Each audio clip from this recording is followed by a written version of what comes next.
So Lorraine and I both work on Academic Libraries Video Trust, ALBT for short, and so it is something that Video Trust helps run. And I want to thank DocuSeek, who is just a major contributor to this project, and also Sarah McCleskey and Dave Rodriguez, who also were so crucial in creating and stabilizing this project. And they have since moved on from being super hands-on with it. And so Lorraine and I, and hopefully anybody else who's interested in joining our team and committee to help this thing uh, do its thing, to be this big preservation project that we're moving forward with. So yes, without further ado, Section 108 and Academic Libraries Video Trust. So Section 108 is what basically drives this project. And as you can see here, it is the Copyright Act that permits libraries and archives to make certain copies of copyrighted materials in order to serve the public and ensure the availability of works over time. So the main takeaway here, which is the motor for ALBT, is that permission to create up to 3 copies of works in library. So the conditions for that are the work has to be on an obsolete format. So anything magnetic tape based is considered obsolete. And as a lot of us know here, magnetic tape is not a permanent thing. There's so many different varieties of decay that are happening right now with magnetic tape. And also, if the work is not available on a non-obsolete format at a fair price, so a reissued DVD or available for digital acquisition, which Megan did a wonderful presentation on earlier today. 2021, there were revisions that are also allowing Section 108 copies of encrypted DVDs as well.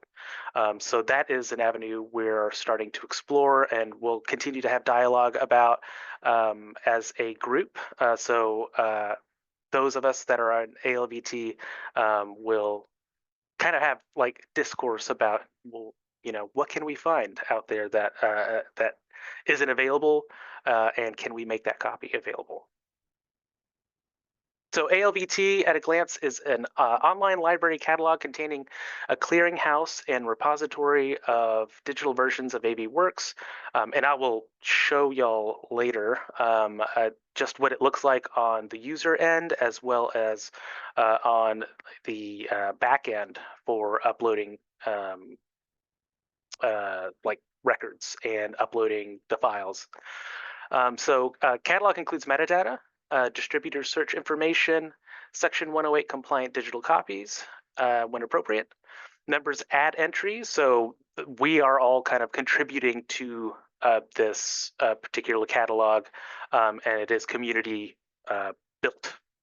And also provides a venue hub for member libraries to share labor of collections copyright research, which is that's one of the big parts of this project, and digitization in a mutually supportive way. So this is a user case scenario that has been used in past presentations about what ALVT is, and includes our past colleagues, Sarah and Dave. So just to get a real basic understanding of how this can be used. So Sarah works with a faculty member at Hofstra who's taught with the same VHS copy of an out-of-print documentary. And I know a lot of us have had that experience. Last fall, the tape has finally broke and is irreplaceable. At FSU, Dave has a VHS copy of that same documentary that he digitized and uploaded to ALVT. So because Sarah and Hofstra own this DVD, or I'm sorry, own this VHS copy, they are allowed to use that copyrighted digital file that is Section 108 compliant. So they can access it and provide that as a replacement for the original VHS. So obviously that is one of the benefits of being with ALVT and being a member with ALVT. But other than that is the sustained access to collections, which I guess is the same thing. Migration is first, uh, and it's a crucial step for ensuring longevity of your collections. Trusted source storage environment and user-friendly interface. So the use of Koha as the interface, which was powered by AWS and DocuSeek. Participation in mutually beneficial community. So yes, we're saving you the time and labor of doing a lot of this research. Some of the institutional founders have already done a ton of research on the availability of these titles. So anyone who's coming in now basically has years of research and work already completed for them. And also you can contribute to that labor as well. So if you have a really obscure title that none of the institutions had who have been working with ALVT in the past, you can add that work to our collective community. Stephen, do you know if they have to keep that broken tape to prove they do own it? Um, it's best practice to keep at least keep records that it was in the collection. Mm. So I would suggest um, at least have those records. Obviously, you don't want to just have a broken tape in your collection or just sitting on your shelf or anything like that. But at least something that proved that you do have ownership of that tape. Thanks. Yeah. Um, So here we have frequently asked questions. So can I see what's in the catalog without a paid membership? And absolutely, the link is here, and I will share it actually in the chat for the. Oh goodness. Well, I'll share it in a minute once I'm showing everybody the interface. So yes, you can take a look at the collections that people have uploaded and browse to see. Wow, they already have a ton of these titles. They already have the digital files, so yeah, this could benefit us greatly. Also, is ALBT a streaming service? Not at this time. Currently, the files are available just as files, so you have to download them and find a way to host them on your end. However, it is something that we have discussed in the past, so you know, uh, there might be more news on that later in the future. Who can access the digital versions stored in the repository? Uh, so any authorized agent of a library. So again, as we talked about, you just have to make sure that you have records that you own that video. That video is part of your collection. Can I upload unique archival materials to the repository? Not as of now. Again, that could be a feature that we can add in the future, and that all depends on the building of the community, the building up of the community, and addressing the community's needs. So we can definitely take a look at that. What if a library starts to downloading material willy-nilly and not just replace titles it already owns and engages? So that would be whenever you join ALVT, there are certain agreements that you have to agree upon. We do have like a membership contract. So anything like that would be a violation of that contract. So we would have to consider terminating that contract. However, that hasn't been an issue. So we hope that everybody, sticks to the code of conduct for for ALVT. But yeah, the participants that we have in here, obviously, we're just making sure that we are sharing resources and making sure that institutions aren't doing unnecessary work that institutions within ALBT have already done. So what does it look like? I'm going to now share a different tab here. There we go. Okay. So we'll see here just a basic record. Some are more robust, but they don't need to be because it would just be copying information that you would have on your own catalog. So you're getting the basic details here. They have American University has the original format VHS, and right here you'll see the work done. So they searched the distributor back in 2015. There's no additional copy, a DVD copy or streaming copy from the distributor. No DVD was found on Amazon. However, WorldCat does have one listed. So somewhere out there is uh, a DVD copy of this particular film. So they have decided not to create a digital copy because there is a DVD out there. Now let's take a look at this one. So Women of Ideas and What Men Have Done to Them, the NWSA conference. Um, and it looks like the last ones were checked on 2022. They were able to find copies on WorldCat, but it was the same VHS original. So an online resource has been created. It has been digitized and is now added to Koha. So if, let's say, a professor needs that particular file, your VHS tape is uh, either in danger of being damaged from use at this point or is damaged already, you can provide that file to your faculty. And then I can show as well on the staff side, we have that same like informational news on the left-hand side, giving instructions for uploading and downloading, advice on Section 108 and what kind of fields you need to fill out, creating records. All of that is available, but again, Lorraine and I are here to assist. And just like with any kind of catalog system, you are able to take a look at the real nitty gritty. Who's accessing? Are people accessing your files? And making edits to your records is super easy. So we're hoping as we grow the community, we make these tapes that are not really accessible anymore. We're hoping that now they will be accessible and available for use. There's a lot of really interesting things. I know Lorraine, you were really wondering what, as people are going through the digitization process, what kind of interesting tapes they're finding and what kind of materials are out there that people aren't really aware that they exist.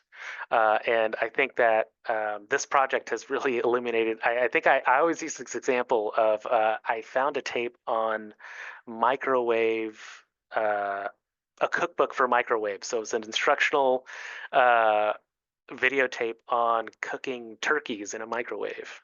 And that was probably not the best idea, but an interesting kind of like a tidbit from the past. Um, I do have a little bit about um, our work. So I came onto this project around 2022, I believe, maybe a little bit earlier. Actually, no, it was 2020 is when we started working on it. And so the University of North Texas has about 15,000 VHS tapes. And we, at the time, we were kind of going through a shutdown because of COVID. So we were able to utilize our entire staffing to do the due diligence of assessing our collection. So uh, obviously a big project, and hopefully this isn't something that everyone has to do because we were able to do this work, that you'll have to you'll be able to utilize the work that we've done instead of assessing every single item in your collection.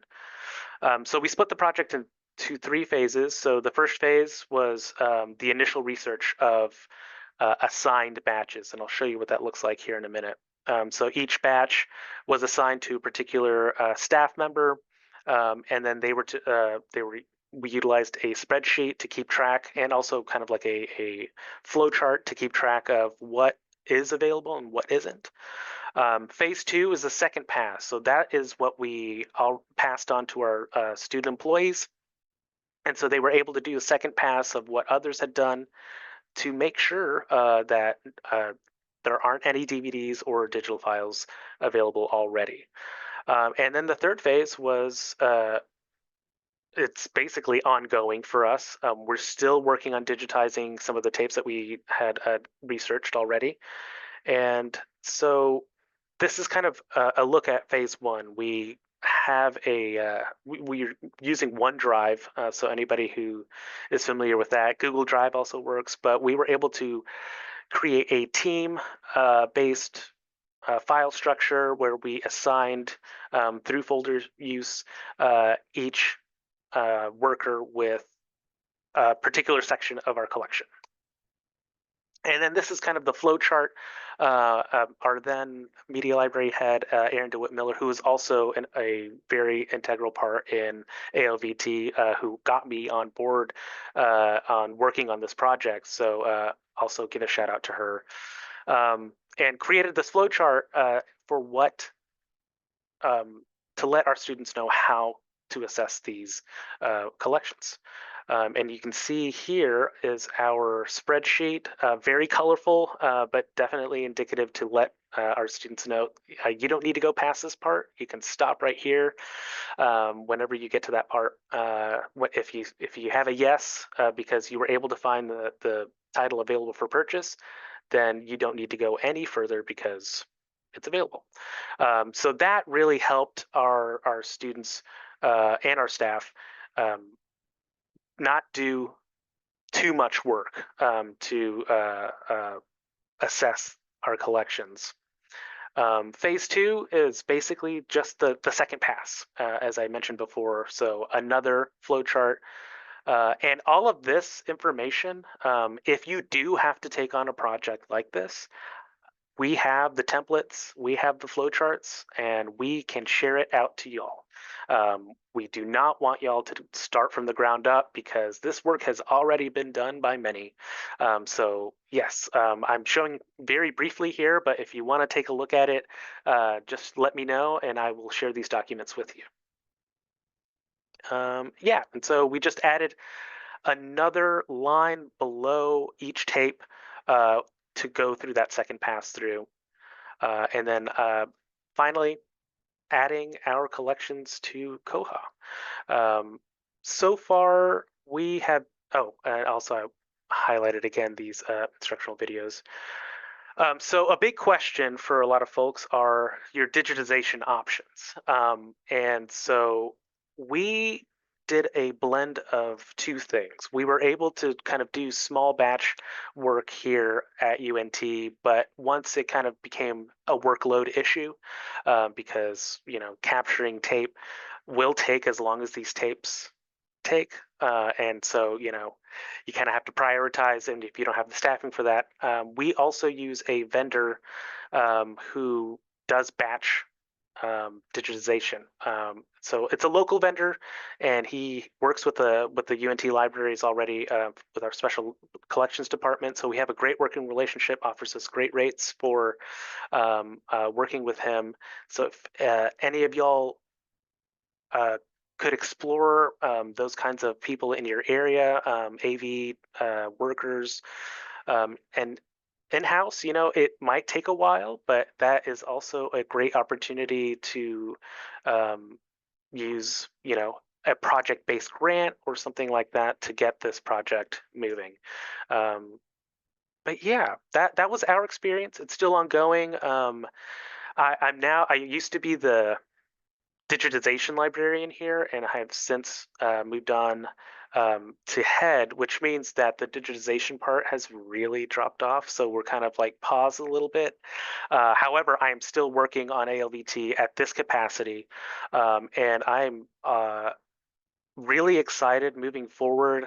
Lisa and Lorraine have been extremely supportive with ALVT, and we're just excited to get more members and actually kind of build a team around it to where we can be quick and also um, provide as much information as possible, provide as many resources as possible to make this work the least worrisome thing on your docket. So yeah, that is the quick presentation, but we wanted to leave room for questions. Stephen, I'm going to throw one at you and a comment. Laura asks, now, I think you're saying, Laura, can we read the VHS tapes completely as long as we have a record? Can we weed them out of here? Yes, as long as you have records of it being part of your collection, you're using. So it's effectively like the tape is damaged. I mean, I think the consideration that VHS is an obsolete format, Yeah. so even players, are dying out there. They're Right. not being made anymore. Yes, you can make that happen. Weed those out and hold your digital files as part of your collection.